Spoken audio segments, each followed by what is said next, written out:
everybody, and welcome here to this T. Edward morning show live. Today here at Fattoria Moretto in Castelvetro, Italy. This is Alessio, and show you my father also, Fabio. Ciao, good morning. He is the owner together with his uncle, my uncle, his brother, and today is gonna be our video maker.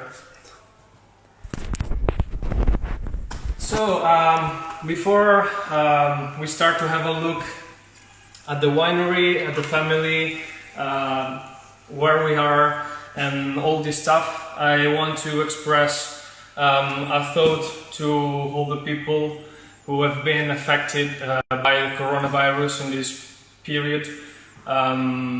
This is a very tough period for all of us here in Italy and there in the US. We want to be close to everybody, and we hope that this will be ending very soon. But we believe that the health is the most important thing, and even though this is gonna have a very huge economic impact, we want everybody to stay safe and to be positive. Okay, so as I said, this is Alessio. Today we're gonna talk about Fattoria Moretto, which is my family winery. It's a winery of the family Altariva. It all began about 50-60 years ago with my grandfather, and then through my grandfather and my father and my uncle today, we spread the passion of the viticulture here in Castelvetro. Later we're gonna see a little bit better where Castelvetro is exactly in Italy. Today the winery works over about 10 hectares of vineyards, which is, I reckon, 25 acres. For a total production of 75,000 bottles a year. But let's have a look a little bit better where Castelvetro is, because the place, the terroir is very, very important in viticulture. So this is Italy, and as you can see, we are in the Emilia-Romagna region, which is the green region right in the north of Italy. Basically is in between Milan, Venice and Florence, that you for sure you know. As you can see here, this is Emilia-Romagna region, a little bit bigger.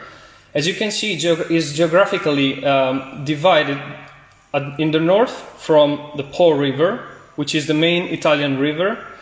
In the south, with the Apennines, so the mountains that separates Emilia-Romagna region and Tuscany region. This is very important to know about viticulture, because both the river and the mountains have a huge influence in the viticulture in this space here. Now we're gonna focus a little bit more into this area here, which is the area of Modena. So the area we live in. Here we go. This is the area of Modena. This is the main city, Modena city, and this is Castelvetro, our small village that you can see even in the back here. Castelvetro is a very, very small, tiny village located on the hills.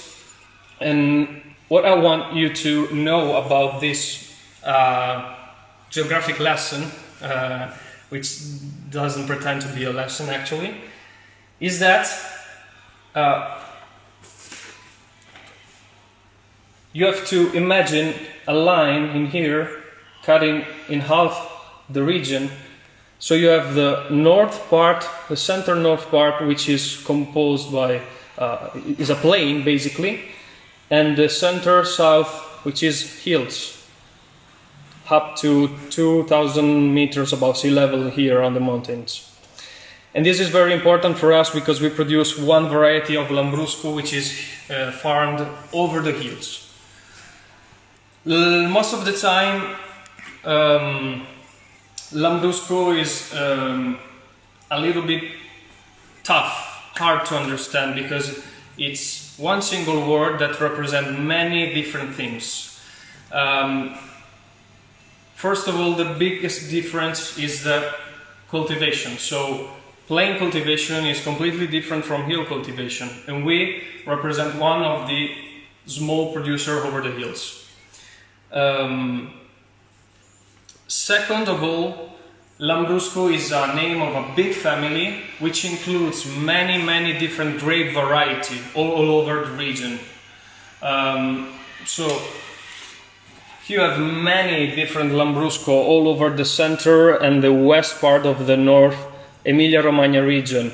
Completely different wine each other, and the one we're talking about today is the orange area, Lambrusco Grapparossa di Castelvetro denomination. This is very important because I'm sure you've tasted at least once Lambrusco in your life, but probably, talking about statistic, you've tasted a kind of bad and cheap, bad quality cheap Lambrusco. They used to be produced about 20-30 years ago here in the plain area. Today I can tell you there are many small producers like Fattoria Moretto and many others all around the area that wants to produce a high quality product, very natural product, very related to this place. To this place that I want to show you. So let's go a little bit closer to the outside.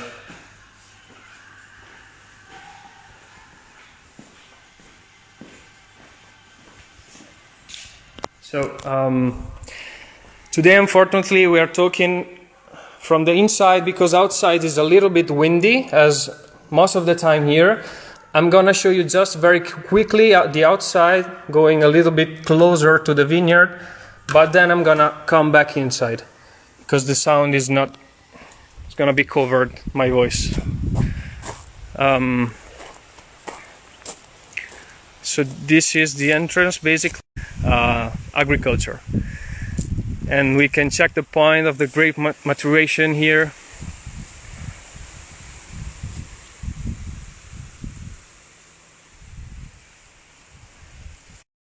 Okay, here we are, back again. And here we put the labels on the bottles. And here is the cellar, a part of the cellar.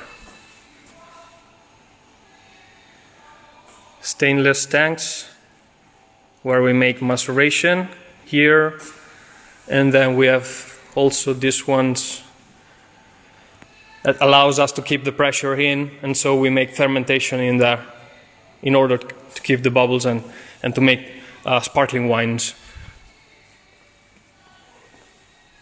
Okay, so let's go to the funny part of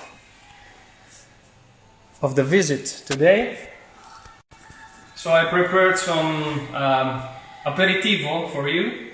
Actually, it's for me, but I hope to welcome all of you here very soon and to offer you this kind of things. Before going into the tasting, I want to show you something very particular about our labels. Our back labels, if you buy one bottle of our Lambrusco, you will have this kind of back labels. I want you to focus on the first part here, which says Monte Barello 155. I want to explain you this a little bit quicker. This is a trademark that we elaborated last year with some small growers here around the area, and it means that this Lambrusco Grapparossa comes from the hill, so only the hill's production. It's made only by using Grapparossa grape 100%, and not any other typical variety, 100%, and it's made in a very natural way because it means that you are working in organic agriculture certified, or you are asking for the certification, so you're gonna get the certification very soon. Today we are gonna taste our Lambrusco Grasparossa secco, which means dry, because the very typical Grasparossa from the area consumed from the local people here is a dry version, where you can find the best quality possible. I'm gonna show you the wine here in the glass, and here's the magic.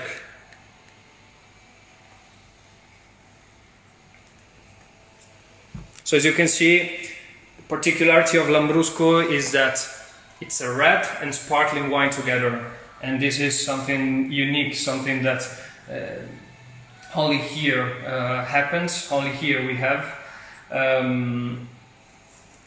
I'm sure you can find many different varieties of Lambrusco, many different colors, but still you will find red and sparkling wine. And still also you have this kind of food, which is very, very typical food from the area. You have some homemade salami, you have ciccioli, which is pork based also, and you have Parmigiano Reggiano, which are, I mean, like perfect combined with this kind of wine. But at the same time, I want to suggest to you that Lambrusco is a very, very versatile wine, so we don't have to stop to this kind of food, which is very typical here, but Pizza.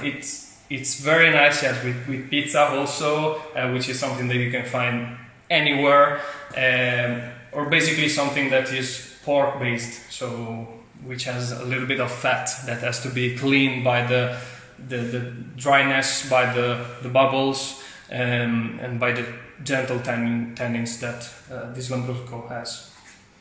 So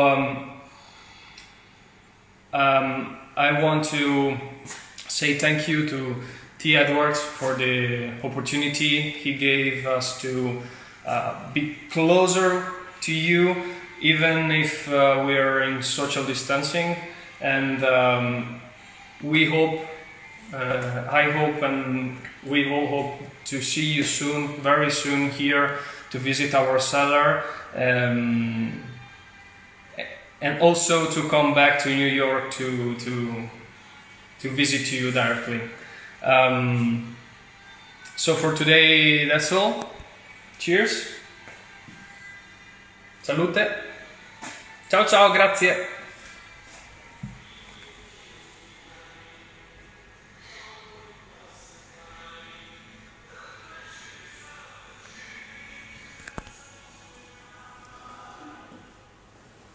Chi ti chiama?